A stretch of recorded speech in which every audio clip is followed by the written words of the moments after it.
پھلوں اور سبزیوں کے جوس کا استعمال بڑھتی عمر کے اثرات کو روکنے میں معاون ہے۔ ماہرین صحت کا کہنا ہے کہ ہم عمر بڑھنے کے عمل کو نہیں روک سکتے۔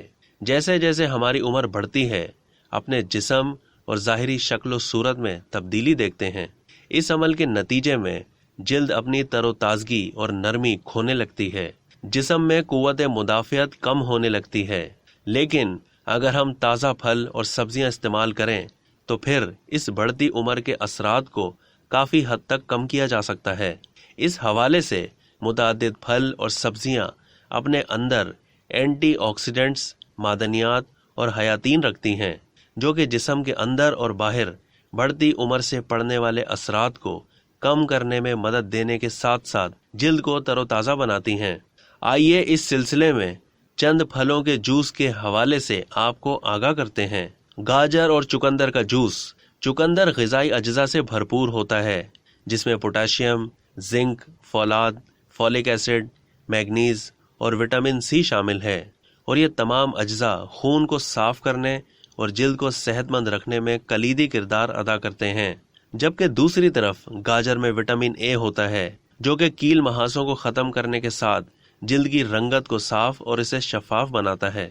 مجموعی طور پر یہ جوس جلد کے لیے نہایت ہی مفید ہے۔ انار کا جوس۔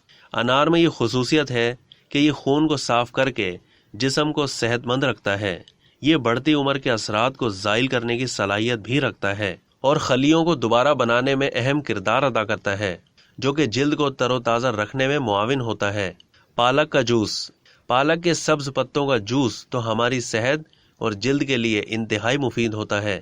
اس میں فولاد اور وٹامن وافر مقدار میں ہوتا ہے، جو کہ جلد کو نرم و گداز اور شفاف بناتا ہے۔ اس میں وٹامن سی، وٹامن ای اور میگنیز کافی مقدار میں ہوتا ہے۔ اس کے علاوہ یہ بھی اینٹی آکسیڈنٹس ہوتا ہے، جو کہ جلد کے لیے مفید ہوتا ہے۔ پپیتے کا جوس۔ پپیتے میں ایک انزائم پاپین ہوتا ہے، جو کہ جلد پر پڑنے والے داغ دھبوں کو ختم کرنے کے ساتھ اسے شفاف بناتا ہے۔ ٹماٹر کا جوس۔ ٹماٹر کا جوس بھی اینٹی آکسیڈنٹس اجزاء پر مشتمل ہوتا ہے۔ یہ بھی قبل از وقت بڑھتی عمر کے اثرات جیسے کہ جھریوں کو پڑنے سے روکنے کے ساتھ ہمیں جواں اور توانا رکھتا ہے۔ اس کے علاوہ یہ بھی رنگت کو صاف کرتا ہے۔ اب تک کے لیے اتنا ہی۔ مزید معلومات کے لیے ڈیلی جنگ کے یوٹیوب چینل کو سبسکرائب کرنا نہ بھولیے اور فیس بک کے پیج کو بھی لائک کرنا نہ بھولیے۔